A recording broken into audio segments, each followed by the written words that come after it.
Hey, afternoon or good morning or whatever time it is that you're watching this. Hopefully, all is working well for you. And I wanted to kind of bring up some topics dealing with learning, e-learning, more than just e-learning, but learning in total, teaching, making sure that we are teaching appropriately and what we need to teach.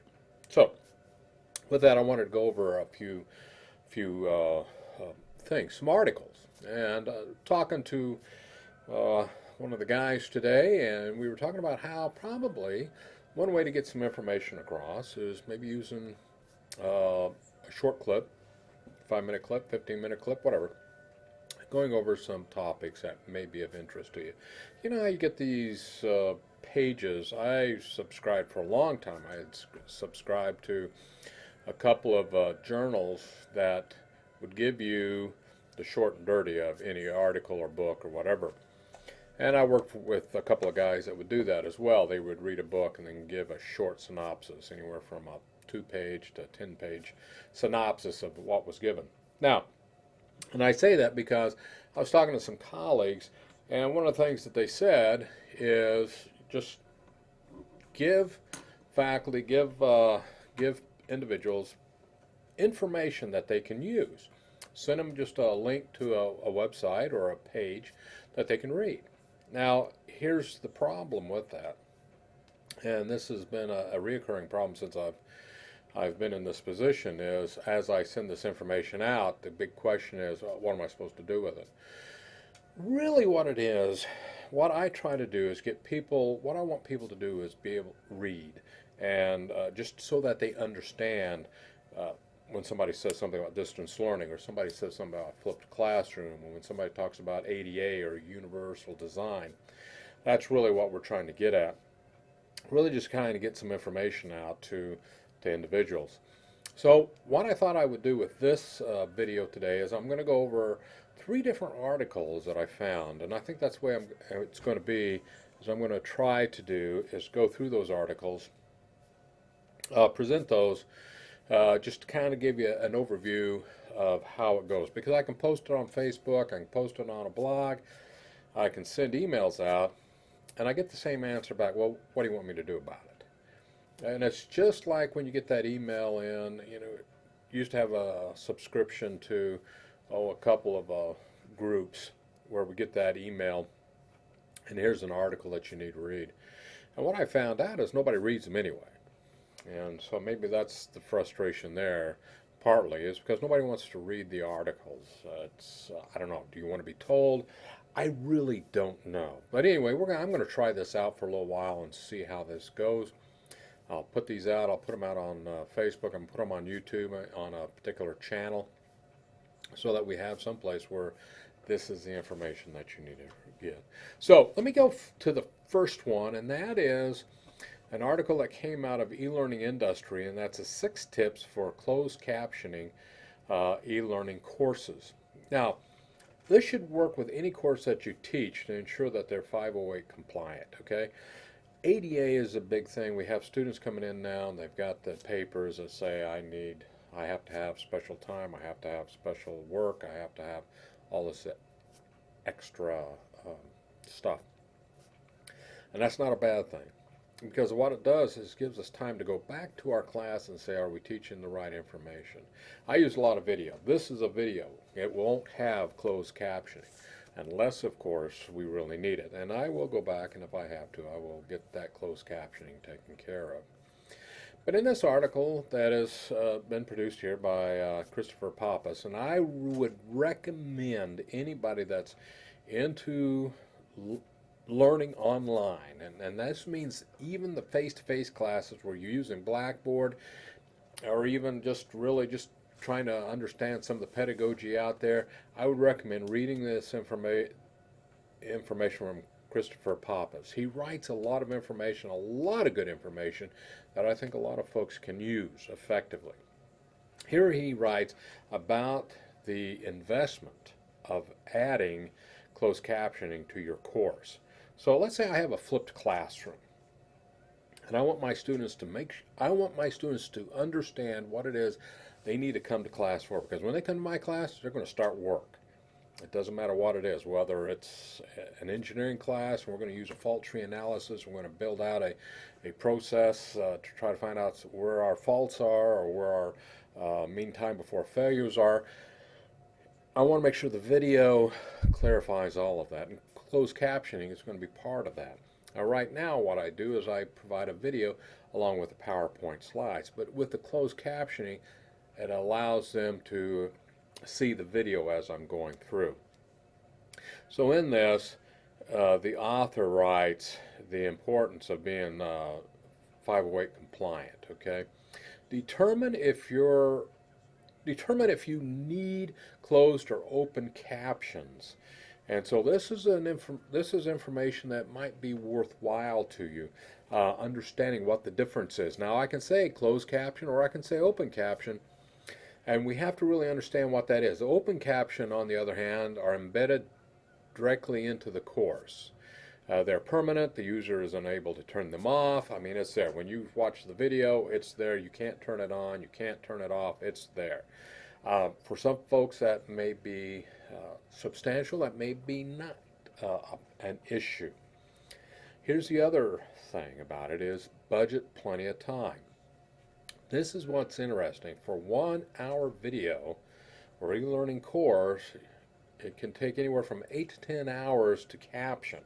Now, I'll tell you that anytime you're looking at a course, a 15 week course, for instance, that you're going to put online, you're looking at really kind of 40 weeks of getting that thing squared away if you look at it from that standpoint. So you always have to triple the time that you use.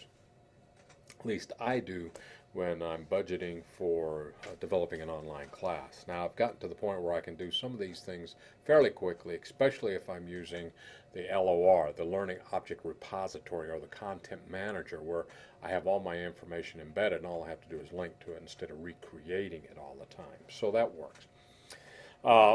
So what you want to do is you want to budget your time, you want to outsource your course captioning. There are people out there that can do that. We actually have a contract, or at least the folks over at Disabilities have some access to folks that can do the closed captioning. Create a detailed script with time markers. This is very important. Have you ever watched that sports program where the guy's typing away and they're, you got these two sportscasters arguing, and then you see a bunch of hashtags and all this stuff because the guy can't keep up with it. He's just adding stuff. I was watching one the other night. It was kind of crazy, really kind of frustrating. Anyway, so have a good detailed script. It's always important to script out your lectures, unlike what I'm doing right now. I use speech-to-text tools. We have right now, Microsoft has a fantastic tool. We can also get Dragon in if we need to. That's going to have to be up to your department if they want to spend the money on Dragon. Microsoft does have that capability. Upload your presentation to YouTube for quick and convenient captioning. There's a whole way this works. It's an interesting way. It's a function there that YouTube has. Now, a lot of faculty don't use YouTube. I use YouTube extensively.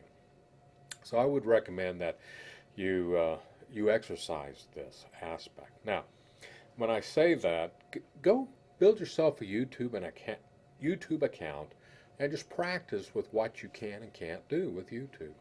That's my recommendations. Okay, so that first one is the 6 tips for closed captioning. And again, like I said, this is a guy that you want to refer to, look at, read his stuff. Christopher Pappas, okay? And the site that we're looking at right now is elearningindustry.com. That's elearningindustry.com. No hyphens, no hash or whatever. It's just www.elearningindustry.com. Now the second article that I want to raise, and this is from Tony Bates out of Canada. And Tony Bates is another author, another presenter, an expert in e-learning. And he provides a lot of information that's useful. And I've sent a lot of this information out to various members of the faculty and various members of the deans. And of course, the answer comes back, well, what's this got to do with us? This guy's out of Canada. Uh, the Canadians, they have a handle on this. Australians and Canadians have a handle on distance learning because they've had to do it for a long time, shortwave radio. And I've got a textbook right back here that I've had to use in my graduate work that deals with the subject of distance learning, bringing really when it first came out, using shortwave radio, and then we had videos. Some folks would create 16 millimeter movies to send out to different groups for training, and then they would take the test and send it back. There's a lot of that out there. Okay, I remember cassette tapes going out. Those was a big one as well. Use. This article is ease of use as criterion for technology selection in online learning. This is a key thing when we look at how do I get that information out. First thing I need to say, though, is as a group, we're not responsible for anybody's personal computers. They use computers on campus, and then we can help them with that. But I can't help somebody who happened to purchase an Asus tablet. I don't have a clue what that's doing. I don't know what it has available to it.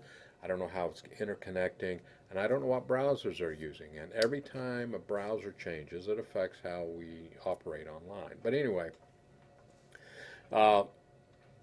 Tony Bates writes, and he puts in here the sections about ease of use, and this is the key thing. You need to make sure that it's going to be easy to use. And I like this term in this first sentence under section 9.3. The use of technology in teaching is a means, not an end. Too often we use that as an end.